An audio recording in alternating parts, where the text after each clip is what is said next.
আপনাকে কবরে রাখার পর, আমাকে কবরে রাখার পর ফেরেশতা চলে আসে। ফেরেশতা আসার পর রূহটাকে আবার ফিরিয়ে দেওয়া হয়, বসানো হয়, প্রশ্ন করা হয়, প্রশ্নের উত্তর দেওয়া হয়। ভালো হলে জান্নাত হয়, আর যদি খারাপ হয় দুজকের টুকরা হয়ে যায়। আমাদের দেহটাকে মাটির সাথে মিশিয়ে দেওয়া হয়, মাটির সাথে মিশে যায়। কিন্তু আমাদের আখেরাতের পথিক যখন আমাদের আখেরাতের জন্য ওঠানো হবে, তখন মাটি থেকে আমাদের দেহগুলিকে একত্রিত করা হবে। আপনাদের যে কবরস্থানের জন্য দোয়া করছেন, বাসির জন্য দোয়া করছেন, ওনাদেরকে কবরে রাখার সময় কি বলছিলেন বলেন তো? না না, মিনহা খালাকনাকুম ওয়া ফিহা নুঈদুকুম ওয়া মিনহা নুখরিজুকুম তারাতান উখরা। আল্লাহু আকবার বলি। বুঝা বলছেন না বুঝা বলছেন? হ্যাঁ, বুঝে বলেন নাই যে কি বললেন? আপনার বাবাকে রাখলেন, দাদাকে রাখলেন, পাড়া প্রতিবেশীকে রাখলেন, রাখার সময় সবাই সম্মিলিতভাবে এইভাবে বলছিলেন। আমি গত কয়েকদিন আগে এক এলাকায় গেলাম, তো জানাজার পরে দোয়ার জন্য অপেক্ষা করলাম, দেখলাম সব একত্রিত। আমি বলার পরে সব অধিকাংশ মানুষ থাকলো। আমি একটু দূরে দাঁড়ানো, একজন হুজুর এই দোয়াটা পড়তেছিলেন, আর সবাই তার সাথে এক হয়ে বলতেছিল। আমার ধারণা হলো সবাই বলেছে ঠিকই, সবাই বুঝে নাই। ঠিক কথা ঠিক আছে কি না? যে জিনিসটা বুঝলেন না, এই জিনিসটা বলে কি ফায়দা আছে বলেন? যে জিনিসটা বুঝলেন না, যে আপনি কবরে যাকে রাখছেন তাকে কি বলছেন, আপনি যখন কবরে রাখেন ওই কবরবাসীকে উদ্দেশ্য করে বলছেন মিনহা খালাকনাকুম, এই মাটি থেকে তোমাকে সৃষ্টি করা হয়েছে। আচ্ছা, মাটি থেকে মানুষের কোন অংশ সৃষ্টি করা হয়েছে? দেহ। আর আমাদের রূহ আল্লাহর তরফ থেকে অর্ডার, মাটি থেকে নির্যাস সৃষ্টি করা, মাটির নির্যাস দিয়ে আমি সৃষ্টি হয়েছি। এর জন্য আপনি যখন কবরে রাখেন তখন আপনি বলেন মিনহা খালাকনাকুম। সুবহানাল্লাহ বললেন না? আপনি তাকে রেখে বলতেছেন মিনহা খালাকনাকুম, মাটি থেকে তোমাকে সৃষ্টি করা হয়েছে। যখন তাকে বলছেন মাটি থেকে সৃষ্টি করা হয়েছে, তখন তার সাথে কি রূহ আছে? তাহলে আপনি কি বলতেছেন? কারে বলতেছেন? মাটিকে বলতেছেন। তোমাকে মাটি থেকে সৃষ্টি করা হয়েছে, ওয়া ফিহা নুঈদুকুম, আর এখানে আমি তোমাকে আবার স্থাপন করছি, এখানে রেখে যাচ্ছি। মাটির সাথে তোমাকে আবার মিশিয়ে দেওয়া হবে, এখানে রেখে যাচ্ছি। তাহলে বোঝা গেল মাটি থেকে সৃষ্টি, মাটিতে আবার দিয়ে যাচ্ছেন। শেষ না, ওয়া ফিহা নুঈদুকুম ওয়া মিনহা নুখরিজুকুম, আবার এই মাটি থেকে তোমাকে উঠানো হবে। সুবহানাল্লাহ বলেন না? তাহলে আপনাদের রূহ গেল কই? আপনারই তো প্রমাণ যে শুধু রূহ নিয়ে উঠবে না, দেহ নিয়েও উঠবে। আল্লাহু আকবার, আল্লাহু আকবার। শিখলে ভালো লাগে না খারাপ লাগে? আগামীতে কেউ মারা গেলে তাকে যখন দাফন করবেন তখন আমার কথা একটু মনে হবে, হুজুর তো বলে গেছিল ওয়া ফিহা নুঈদুকুম ওয়া মিনহা নুখরিজুকুম তারাতান উখরা। তোমাকে আবার ওই আখিরাতে একত্রিত করার দিনে, সেই দিনে একত্রিত করার জন্য, আখিরাতের জন্য তোমাকে আবার উঠানো হবে। আপনি তো বললেন যে মানুষ শুধু রূহ দিয়ে হয় না, মানুষ কি দিয়ে হয়? মাটি এবং রূহ দিয়ে। সুতরাং দোয়ার ক্ষেত্রে আমরা কমপ্লিট দোয়া করব যে কবরবাসী যারা আছে তাদেরকে যেন আল্লাহ মাফ করে দেন, মাগফিরাত দান করে দেন। আমিন বলি।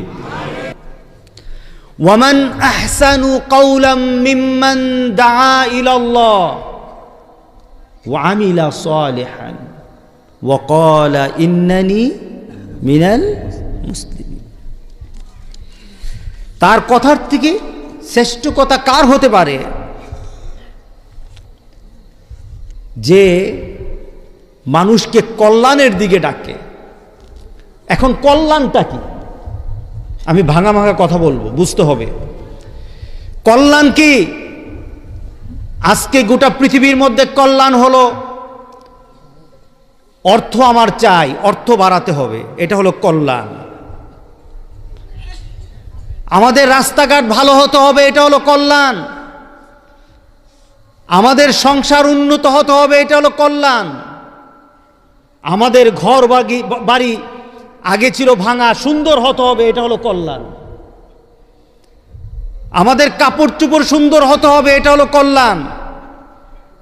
আমরা আগে বেশি দূরে যেতে পারতাম না, এখন গোটা পৃথিবী সফর করব, এটা হলো কল্যাণ। আমার গাড়ি সুন্দর হবে, এটা হলো কল্যাণ। আমার খাওয়া দাওয়ার মেনু ভালো হবে, এটা হলো কল্যাণ। গোটা পৃথিবীতে এই কল্যাণ অনেক বেড়ে গেছে, কথা ঠিক আছে কিনা বলেন? গোটা পৃথিবীতে এই কল্যাণ অনেক বেড়েছে। কিন্তু আমি শ্রেষ্ঠতম যুগের দিকে চলে যাই, ওই যুগের নাম হলো শ্রেষ্ঠতম যুগ। মুহাম্মদুর রাসূলুল্লাহ সাল্লাল্লাহু আলাইহি সাল্লাম বলেছেন, খায়রুল কুরুন করনি, সবচেয়ে শ্রেষ্ঠ যুগ হলো আমার যুগ। সবচেয়ে শ্রেষ্ঠ যুগ হলো আমার যুগ। ওই যুগের মানুষগুলির ঘর ভালো ছিল না, ভাঙা ঘর ছিল, কাপড় ছিল না, খেতে পারত না, পেটে পাথর বাঁধত। রাসূল পাক সাল্লাল্লাহু আলাইহি সাল্লামের কাছে এক সাহাবী দাঁড়িয়ে বলেন, ইয়া রাসূলুল্লাহ, পেটে খাদ্য নেই, পাথর বেঁধেছি। রাসূল পাক সাল্লাল্লাহু আলাইহি সাল্লাম নিজের পেটটা বের করে দেখালেন, দেখো আমি কয়টা পাথর বেঁধেছি, আমার পেটে খাদ্য নাই।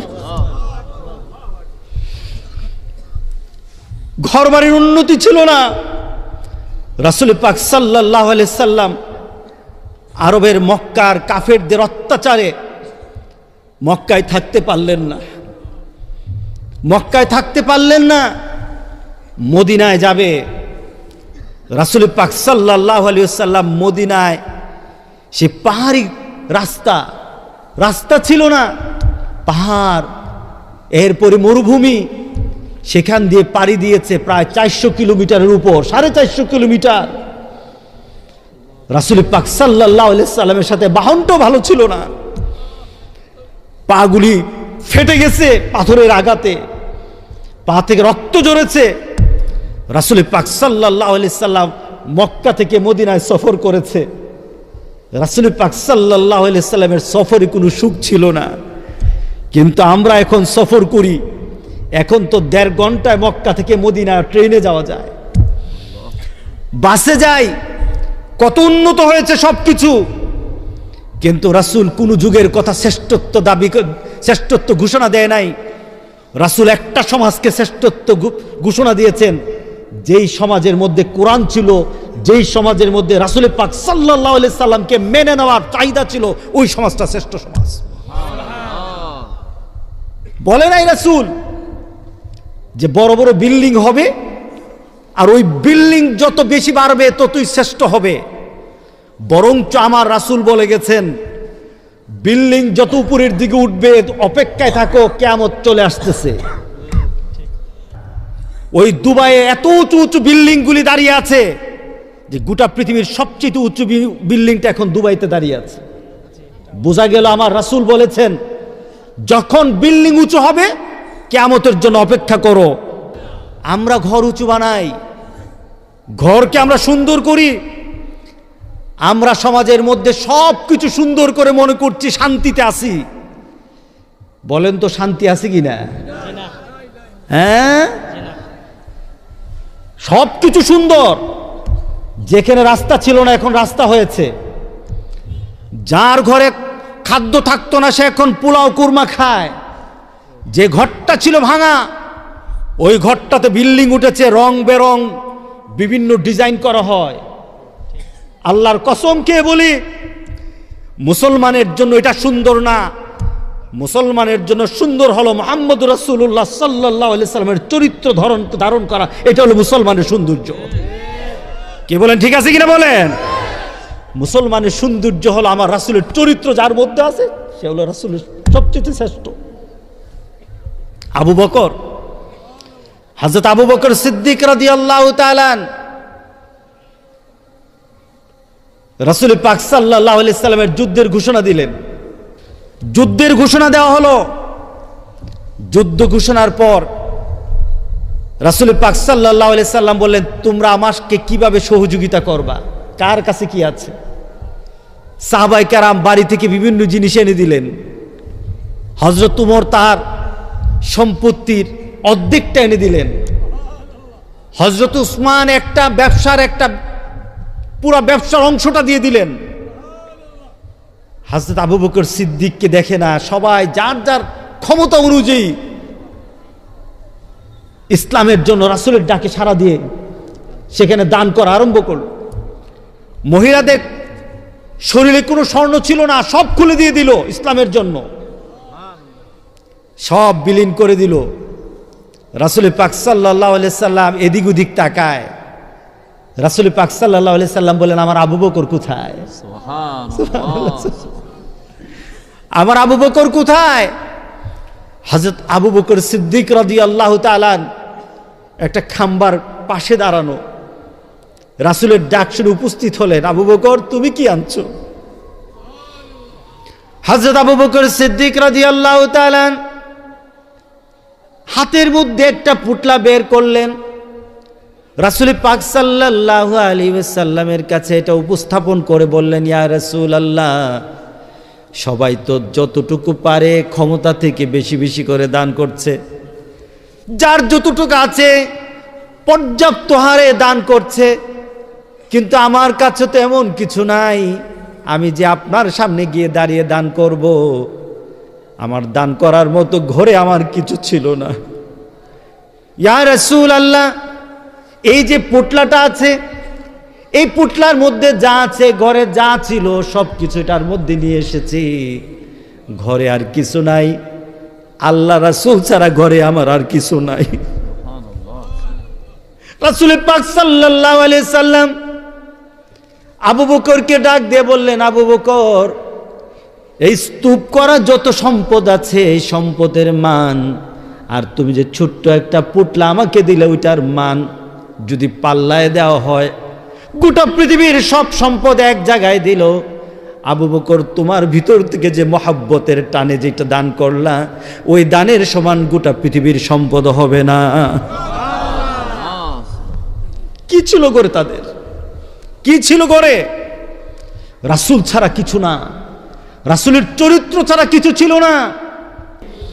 আজকে আমরা কত উন্নত, আজকে গোটা পৃথিবী কত উন্নত, বাংলাদেশ উন্নত হয়েছে, গ্রাম উন্নত হয়েছে। আচ্ছা বলেন তো দেখি, যত জেলখানায় যত লোক আছে, এরা কি পেটের কারণে খাদ্য খেতে পারে না এই কারণে জেলে আছে, নাকি চরিত্রের কারণে জেলে? হ্যাঁ, চরিত্রের কারণে জেলে, সম্পদের কারণে নয়। কারণ এমন পৃথিবীর কেউ বলতে পারবে না এখন বর্তমানে না খেয়ে কেউ মারা যাবে, ঠিক না? কিন্তু জেলে লোক আছে কিসের জন্য? চরিত্রের কারণে।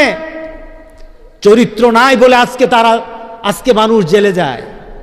চরিত্র না থাকার কারণে মানুষ আল্লাহ রাসূলকে ভুলে যায়। কথা ঠিক আছে কিনা বলেন?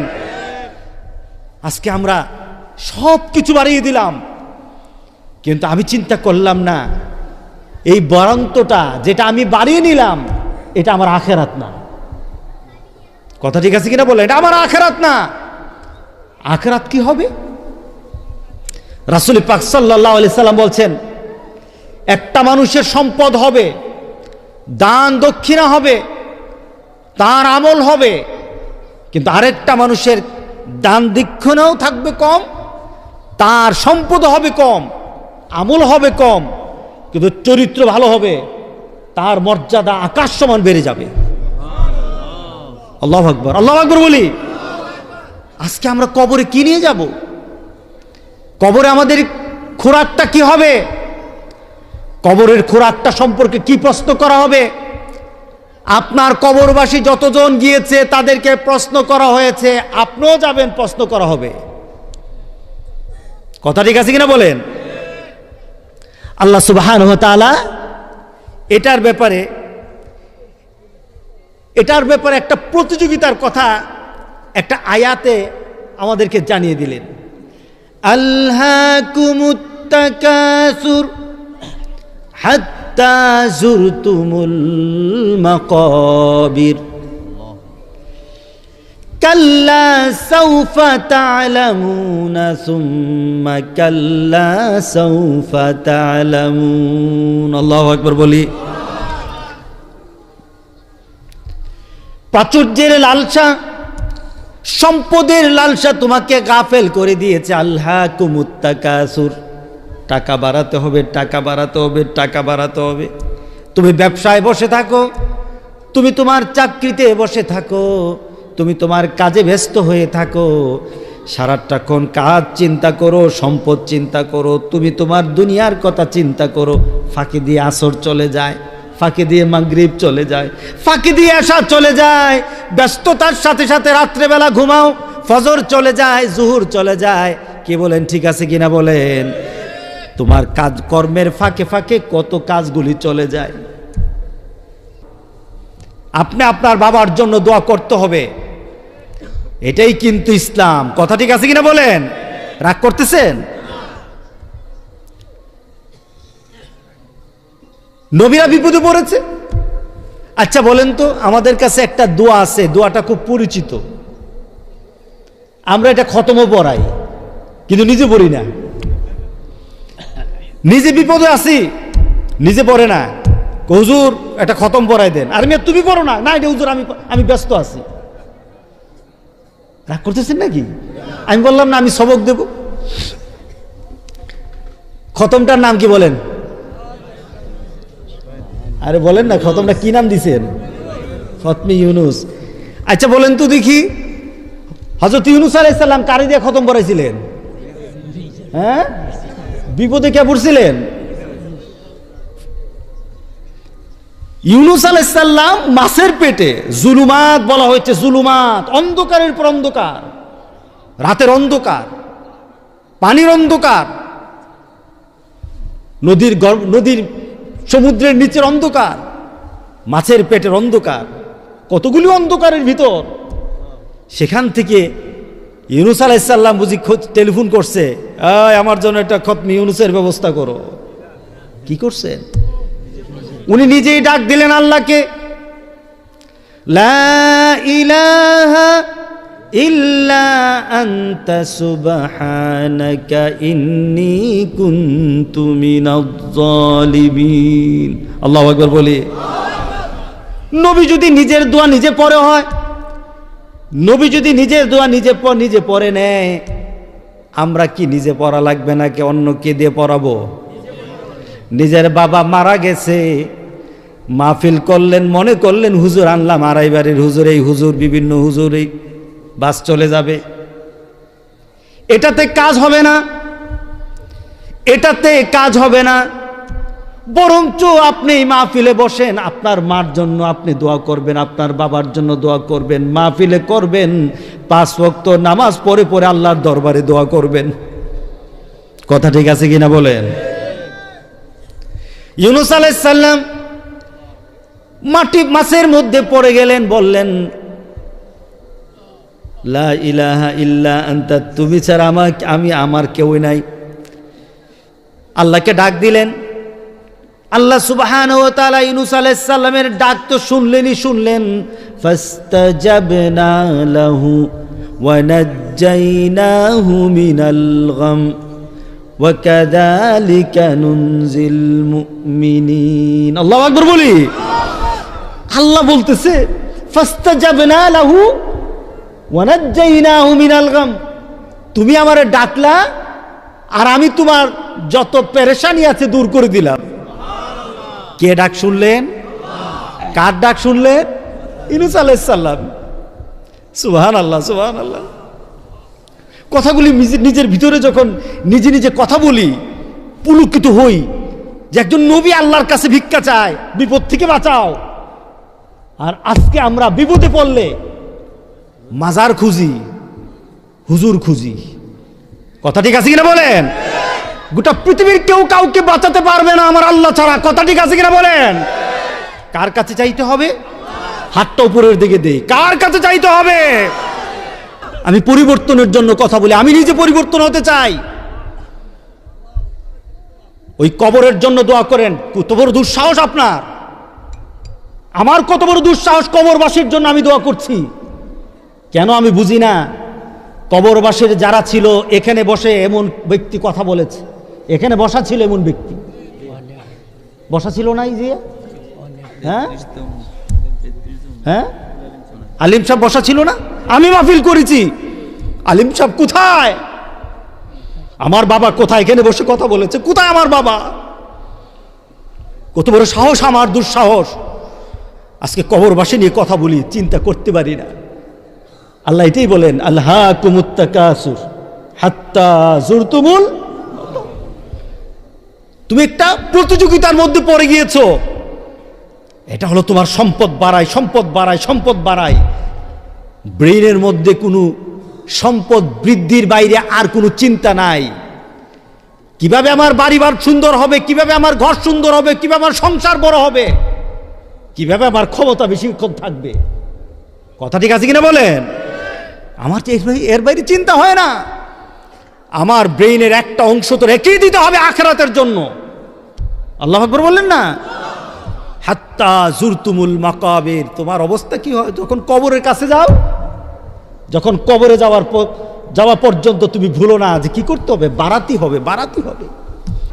বিদেশে যাওয়ার সময় এয়ারপোর্টে ইন্টারভিউ হয়, ইমিগ্রেশন হয়, সেখান থেকে সিল দেওয়া হয়।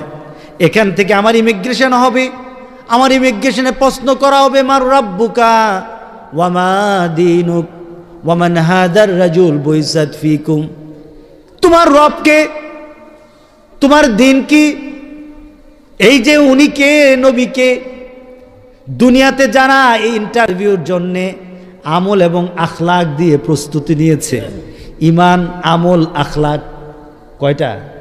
ইমান, আমল, আখলাক, এই তিনটা দিয়ে যারা প্রস্তুতি নিয়েছে তাদের জন্য সেখানে সাথে সাথে প্রশ্নের সুযোগ হয়ে যাবে। তারা বলবে, মারু রাব্বুকা রাব্বুনাল্লাহ ওয়া মা দীনুক দীনুনাল ইসলাম ওয়া মান হাজার রাজুল বুইসাত ফিকুম মুহাম্মাদুনা নবিয়ুনা ওয়া রাসূলুনা সাল্লাল্লাহু আলাইহি ওয়াসাল্লাম। জোরে বলেন সুবহানাল্লাহ।